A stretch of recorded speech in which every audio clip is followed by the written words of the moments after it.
Alhamdulillah, wassalatu wassalamu ala rasulillah, amma ba'd, assalamu alaikum wa rahmatullahi wa barakatuh. Brothers and sisters, how are you doing? So before we begin, I want to talk about something very serious, but I do just have to clarify that this right here is not a broken eye.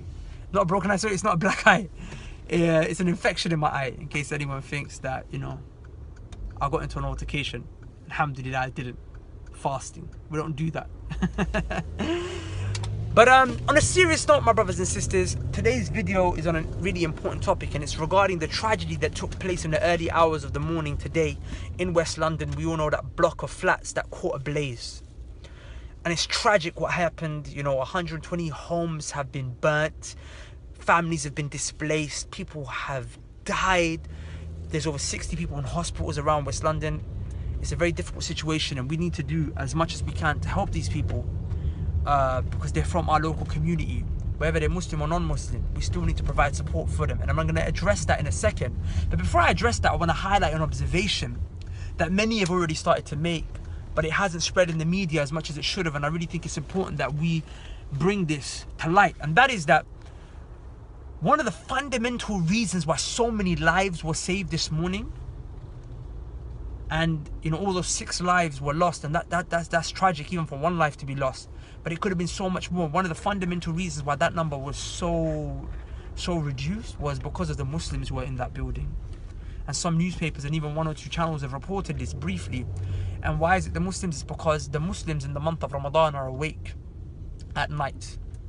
They're awake worshipping their Lord. As Allah said in the Quran, the ones who make it to paradise, وَبِالْأَسْحَارِ هُمْ يَسْتَغْفِرُونَ. In the early hours of the morning, they're there seeking forgiveness from their Lord. So there were Muslims that were standing out praying to Allah at night, or they were preparing their pre-dawn meal, which we have before the sun starts to rise, rather before the dawn breaks, you know, before we start our day of fasting, we had that pre-dawn meal. So there were Muslims preparing that. So they were awake. So majority of the Muslims in that building were awake, and had they been asleep like everyone else, then perhaps they might have slept through the fire.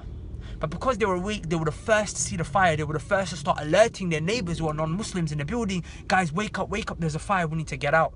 And had they not preempted that in such a fashion due to their Ramadan, due to this blessed month of Ramadan, then perhaps many other people would have been died, and the fire would have engulfed a whole lot of other people.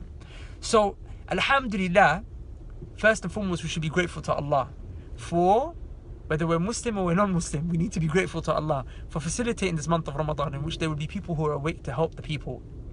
But not just that, even after the Muslims had mobilized the residents of the block of flats outside, and they brought them to safety, Muslims from all around the local community running outside of the masjid came, and they were helping the non-Muslims, and of course the Muslims that were there, but primarily they were helping the non-Muslims with water, with food, with blankets, with supplies, with money. And there was a video that I saw of a lady, wallah, it really touched me, because this lady really kind of spoke her heart. She was like, you know, the media is always talking about Muslims and how they're bad. She was like, you know, the Muslims were the ones who were helping us. I'm just gonna play the video because like she spoke from her heart, and I can't do justice to explaining what she said. So I want you to watch the clip, inshallah ta'ala. Ran into the building. If it wasn't for all these young Muslim boys round here helping us, coming from mosque, the people would have dead. Enough more people would have dead. Enough more people. They want to talk about them when they do wrong and all these kind of things. When they're doing bad, when they're doing good, they were the first people with bags of water giving to people, helping people, running and telling people. All over. Not just this all over. Not just from all over. The whole of Latimer Road, everywhere. Edward, all over. So there you go, brothers and sisters. You see, and of course, any non-Muslim friends that are listening. There you go, there you see, this is our religion. Our religion doesn't teach us to kill or spill blood. Our religion doesn't teach us to, you know, be unjust and cruel to people. Rather, religion teaches us mercy, especially in this month of mercy.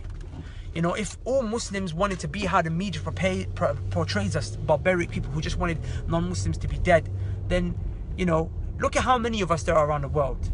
We'd be living in a constant state of war with the non-Muslims, but we're not. Sadly, you have a fringe group of extremists who don't even make up 0.1% of our community that do what they do. Okay, so you have 0.1% of our community, maybe even less than 0.1%, that are out there doing these extremist crimes. But the overwhelming majority are not doing that. Rather, the overwhelming majority are what? Are coming and providing supplies and food and drink and water for the non-Muslims in the local communities when they go through this tragedy, because that's what we're told to do. We're told to help people. And this echoes a verse in the Quran that we're always trying to remind people of, which is that Allah told us in the Quran in chapter 5 that if you take the life of one person unjustly, it's as if you took the life of all of humanity. But if you save the life of one person, it's as if you save the whole of humanity. That's something that we're taught. So we're not about taking lives, we're about saving lives. And a big shout out to my brothers and sisters in West London, in that local area of Ladbroke Grove, Shepherd's Bush, Alhamdulillah, and the other, acted in the neighbouring regions, who came out there and really supported the brothers and sisters and supported the non-Muslims and helped them during this difficult time, because you fulfilled a noble act of worship. You help save lives, and then you help cater for lives after that. Furthermore, for those any non-Muslims who are listening, I want to take this time to tell you something even deeper. Not only in our religion are we encouraged to save the life, so much so that it's like you save the whole of humanity, but we're actually sinful if we do not save a life, and we had the ability to save a life. As our jurists of our religion and Islamic law, they explain, if a person lets a person die when he or she had the ability to save this person's life, then that person is actually accountable for that person's death. Why? Because in our religion, if you choose to not do an action, it's actually considered an action.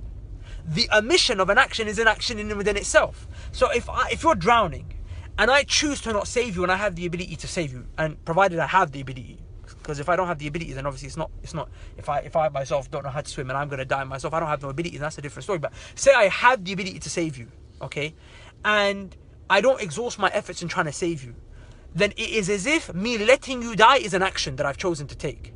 My action is to not act. And the evidence for this is in the Quran, that Allah subhanahu wa ta'ala, He mentioned a group of people who would not stop their local community for doing grievous sins, for doing grave sins. And for them, Allah said, a curse is upon them. Why? And then Allah said, لَبِئْسَ مَا كَانُوا يَفْعَلُونَ. Allah said, evil is that which they used to do. But pay attention, we just learned that they didn't do anything. They didn't stop the people from doing evil. Exactly, in our religion, not stopping people from doing evil is an action. That's why Allah spoke to them as if they had done an action. The not doing of an action is an action in and within itself. لَبِئْسَ مَا كَانُوا يَفْعَلُونَ. Evil is what they did, and what they did was nothing. And of course, the companions of the Prophet ﷺ, peace and blessings be upon him, they had the same understanding. What the Christians would consider the disciples of Jesus, the companions of the Prophet Muhammad, they used to consider not doing an action as well. For example, one time the Prophet Muhammad, peace be upon him, was doing some work, and they said, لَإِنْ قَعَدْنَا وَالنَّبِيُّ يَعْمَلُ. They said, if we sit here while our Prophet and our Messenger works, they said, لَذَاكَ مِنَ الْعَمَلِ الْمُضَلَّلُ. They said, then that is an action that's misguided. So them sitting down, not doing anything, they consider that as an action of misguidance. So an inaction is an action. And of course our scholars, they explain the same, such as the poetry Maraki Su'ud, in which it explains the foundations of Islamic jurisprudence, usul al-fiqh.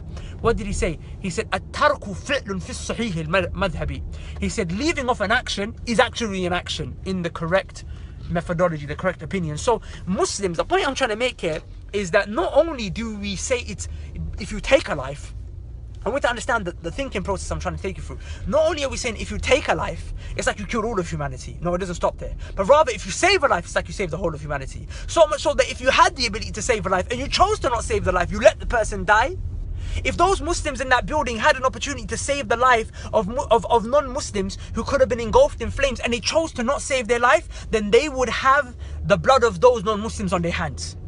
Of course, if they tried their best and they still couldn't save their life, then that's not their fault. Okay? The result is not the point, but it's the effort that you put in. So those Muslims, it was their duty. They would have had to play, it wouldn't have been considered murder, because of course they didn't intentionally kill them, but it would have been like what you would call manslaughter. And they would have to pay blood money. The Muslims in that building, if they didn't save the life of those non-Muslims, would have had to pay blood money if they could have saved their life, and they didn't. they would have had to pay blood money. So I just wanted to take that time out to really clarify. And I really hope that, you know, you guys will share this video to let people know this is the reality of Islam. Not just that, now that we've saved them, we actually have more of a duty to them. We've got to provide for them. As Allah said in the Quran, لا ينهاكم الله عن الذين لم يقاتلوكم في الدين ولم يخرجوكم من دياركم أن تبرهم وتقسطوا إليهم. Imam Qurtubi said that this ayah, basically what it means is that provide for them financially, the non-Muslims who don't harm you. Provide for them financially. So, you know, the Muslims have actually been doing a fundraiser. In less than 10 hours, they already raised more than £35,000 for the people and the families who have been displaced. So go to the link below and fund them as much as you can. With that said, share the video, like the video. Assalamu alaikum wa rahmatullahi wa barakatuh.